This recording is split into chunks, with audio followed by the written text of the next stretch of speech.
Lettuce rice.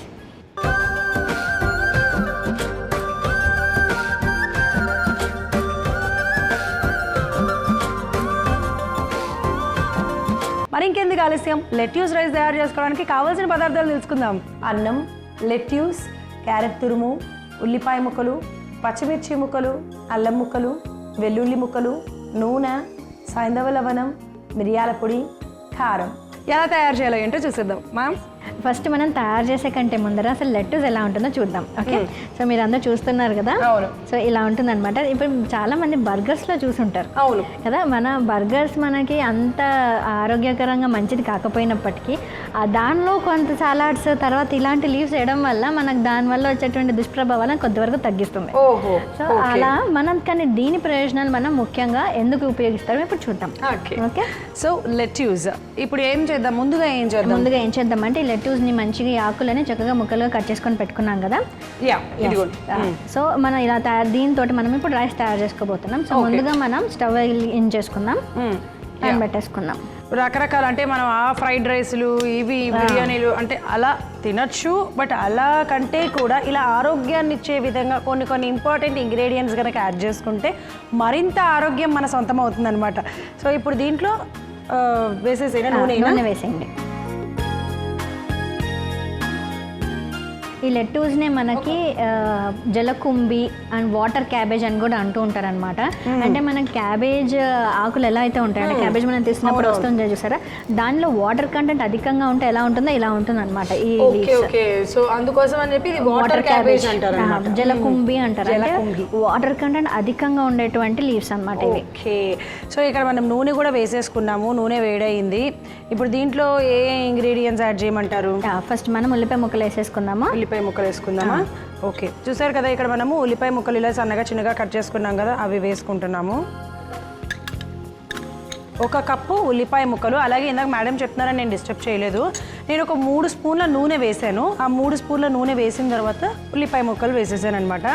అలాగే ఈ పచ్చిమిర్చి ముక్కలు మొత్తం వేసుకుంటున్నాను, ఎందుకంటే ఒక 2-3 పచ్చిమిర్చీలని చిన్నగా కట్ చేసుకున్నాం కాబట్టి అవి మొత్తం కూడా వేసుకుంటున్నాము. అంతేకాకుండా మనకి ఈ రైస్ అన్నాక ఖచ్చితంగా ఇక్కడ ఏంటంటే ఈ అల్లం ముక్కలు కూడా ఖచ్చితంగా ఉంటాయి కాబట్టి అల్లం ముక్కలు కూడా వేసేసుకుంటున్నాము. అలాగే వెల్లుల్లి ముక్కలు కూడా వేసేస్తున్నాను. ఈ వెల్లుల్లి ముక్కలు ఇవన్నీ కూడా వేసి ముందుగా ఏం చేద్దామంటే వీటిని మనము కొంచెం వేగించుకుందాం చక్కగా, అంటే పచ్చివాసన పోయేంత వరకు అలా వేగించేసుకుందాం అనమాట. అసలు ఇలాంటి రైస్లో ఆ వెల్లుల్లి అల్లం వేస్తేనే చాలా టేస్ట్ ఉంటుంది, మంచి ఫ్లేవర్ వస్తుంది.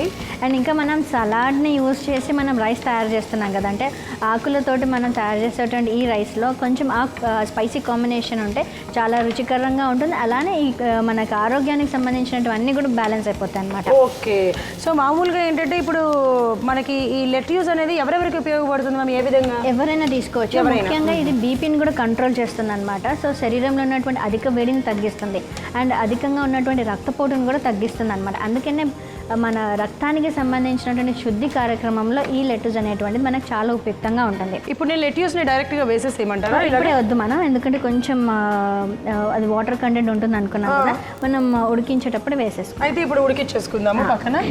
సో ఇక్కడ పెట్టేసుకుందామా బాండి. నీళ్ళు వేసేద్దాం, సరిపోతాయి కదా. సో నీళ్ళు పోసుకొని ఇప్పుడు మనం ఏం చేద్దామంటే ఇదిగో ఇలా లెట్యూస్ని చిన్న చిన్న ముక్కల్లాగా కట్ చేసుకొని పెట్టుకున్నాం కదా, దాన్ని వేసేసుకుందాం. అది కొద్దిగా ఉడుకుతుంది, నీ లోపల మనకి మిగతావి ఇక్కడ మనకి ఈ ప్రాసెస్ కూడా అవుతూ ఉంటుంది అనమాట. కలుపుదాం ఒక్కసారి లైట్గా, ఎక్కువ ఉడకాల్సిన అవసరం లేదు. ఏదైనా సరే మీరు చూసే ఉంటారు చాలా సందర్భాల్లో పాలకూర ఇట్లా జస్ట్ ఇట్లా జస్ట్ అలాగా ఉడికినట్టు ఎట్లా అయితే అవుతుందో అట్లా చేస్తే సరిపోతుంది. సో ఉల్లిపాయ ముక్కలు వేసుకున్నాం కదా, ఇవి కూడా చక్కగా మంచి లైట్ బ్రౌన్ కలర్లో వచ్చినాయి. లైట్గా ఎక్కువ వేగాల్సిన అవసరం లేదు.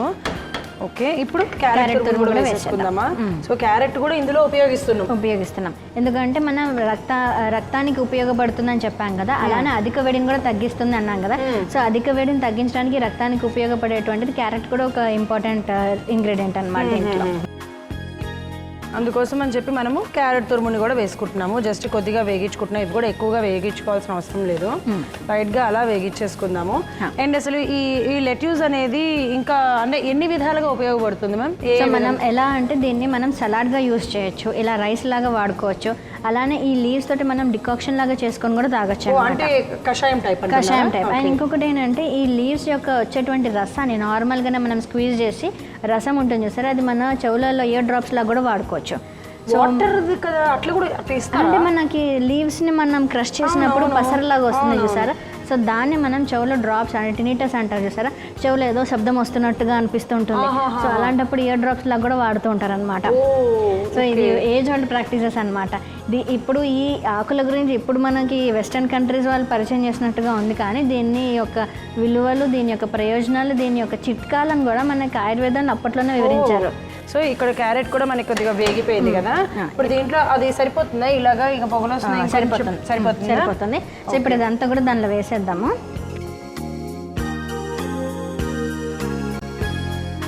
సో ఇది చూసారు కదా, కొంచెం ఇదిగో ఇలాగా మంచిగా ఏమంటారు పొగలు వస్తున్నాయి. ఎక్కువగా ఉడికించకుండా మనం లైట్గా అలా కొంచెం పచ్చి వాసన పోయేంత వరకు అనుకోండి, లేకపోతే కొంచెం పాలకూరను మనం ఎలా అయితే కొంచెం ఉడకబెట్టుకుంటామో అలా దీంట్లో వేసేస్తున్నాను. సో చూసారు కదా, ఇలాగా ఇందులో వేసేసుకుంటున్నాం అనమాట మనము ఉడకబెట్టుకొని.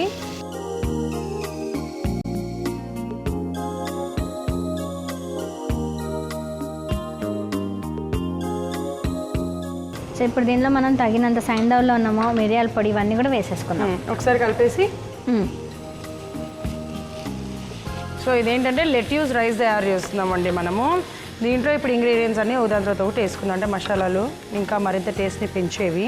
సైంధవ లవణం రైస్కి సరిపడానే అన్నీ వేసుకుంటున్నాము. సైంధవ లవణం సరిపడా అంటే నాకు ఇక్కడ కంప్లీట్ స్పూన్ పట్టింది. అలాగే మిరియాల పొడి ఒక హాఫ్ స్పూన్ వేసుకున్నాం, మిరియాల పొడి ఒక హాఫ్ స్పూన్,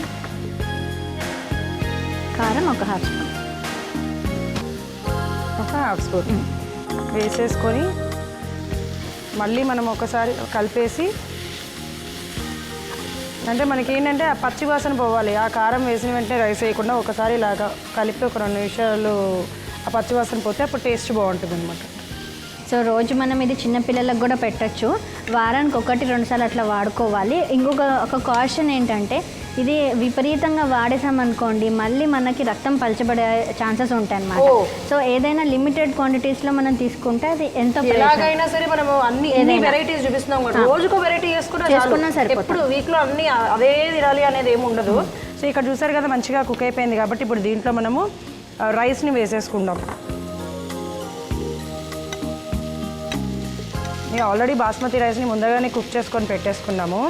ఆ రైస్ని ఇప్పుడు అలా కుక్ చేసుకొని స్పెషల్గా దీనికోసము ఇలాగ స్పెషల్గా పెట్టాల్సిన పని కూడా ఉండదు, ఎందుకంటే ఆల్రెడీ మనము మార్నింగ్ తయారు చేసుకున్న రైస్ ఈవినింగ్స్ ఉంటుంది కాబట్టి ఇలా ఈవినింగ్ మళ్ళీ సేమ్ అలా రైస్ తినకుండా ఇలా ఆరోగ్యాన్ని ఇచ్చే విధంగా తయారు చేసుకుంటే బాగుంటుంది. నిజంగా అలా మనం చాలా వరకు యూస్ చేయొచ్చు. సో స్పైసీగా ఎప్పుడు కాకుండా ఇలా కొంచెం డిఫరెంట్గా మనం ఆకులతోటి ఇలా రైస్ తయారు చేసుకొని తిన్నట్లయితే మనకు కావాల్సినటువంటి హిమోగ్లోబిన్ లెవెల్స్ బాగుంటాయి, అలానే మనకి రక్తం కూడా శుద్ధిగా ఉంటుంది. ముఖ్యంగా ఇంకా పైల్స్ ఇంకా హెమరాయిడ్స్తో బాధపడే వాళ్ళకి కూడా ఇది చాలా బాగుంటుంది అనమాట. ఎందుకంటే వాళ్ళకి మెయిన్గా రీజన్ ఏముంటుందంటే రక్తం శుద్ధి కాకపోవడం వల్లనే వాళ్ళకి ప్రాబ్లమ్స్ అన్ని స్టార్ట్ అవుతాయి. సో మెయిన్గా సో ఇది మనకు దానికి హెల్ప్ చేస్తుంది కాబట్టి బ్లడ్ డిసార్డర్కి సంబంధించినటువంటి అన్ని ప్రాబ్లమ్స్కి ఇది చెక్ పెట్టినట్టు అవుతుంది. ఓకే మ్యామ్, అయిపోయింది. సో చివరిగా కొత్తిమీర వేసేసుకొని స్టవ్ ఆఫ్ చేసేసుకుందాం. సో చూసారు కదా, కొత్తిమీరని కూడా వేసేసుకొని ఒక్కసారి కలిపేసుకుందాము. ఇప్పుడు స్టవ్ ఆఫ్ చేసేసి సర్వింగ్ ప్లేట్లోకి తీసేసుకుందాం. వేసేసుకుందాం బౌల్లోకి. ఇదిగో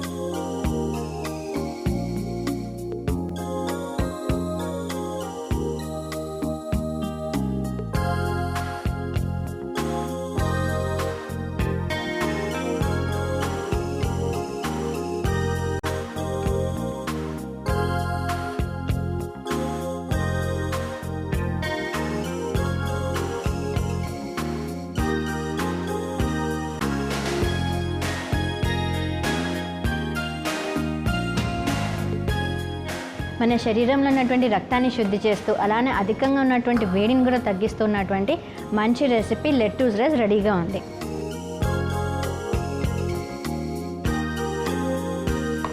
చూసారు కదా లెట్యూస్ రైస్ ఎంత ఈజీగా ఎంత ఫాస్ట్గా తయారు చేసేసుకున్నామో, ఎంతో ఆరోగ్యాన్ని ఇచ్చే విధంగా ఉంటుంది. అందరూ కూడా తినొచ్చు. అసలు దీంట్లో ఏమంటారు వీళ్ళు తినకూడదు వాళ్ళు తినకూడదు అని ఏం లేదు. బట్ మేడం చెప్పినట్టుగా ఏంటంటే ఇది వీక్లో వన్స్ అలా తీసుకుంటే కనుక మంచిది. మరి రెగ్యులర్గా తీసుకుంటే రక్తం పలచబడిపోతుందన్నారు కాబట్టి అది కూడా ఒక నోట్ లాగా మీరు గుర్తుపెట్టుకొని ఏదైనా చెప్పినప్పుడు అది గుర్తుపెట్టుకొని వాడితే కనుక మరిన్ని ప్రయోజనాలు ఉంటాయి. సో నేను ఆల్రెడీ రెడీ చేసుకొని పెట్టుకున్నాను. టేస్ట్ ఎలా ఉందో చూసి చెప్తాను.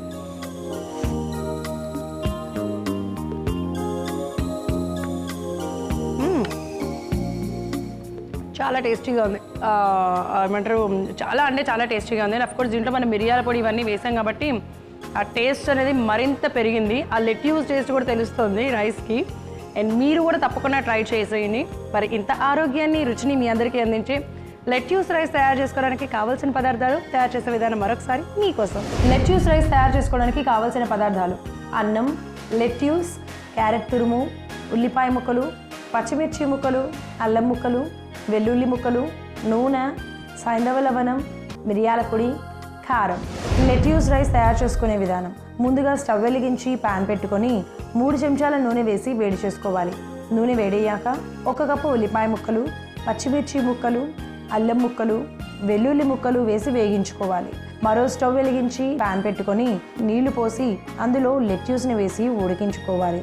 మరొక వైపు వేగుతున్న ఉల్లిపాయల్లో క్యారెట్ తురుము వేసి కలుపుకొని మంచిగా ఉడికించుకోవాలి. తర్వాత ఉడికించిన లెట్యూస్ని వేసి కలుపుకొని రుచికి సరిపడా సైంధవ లవణము, 1/2 చెంచా మిరియాల పొడి, 1/2 చెంచా కారం వేసి కలుపుకోవాలి.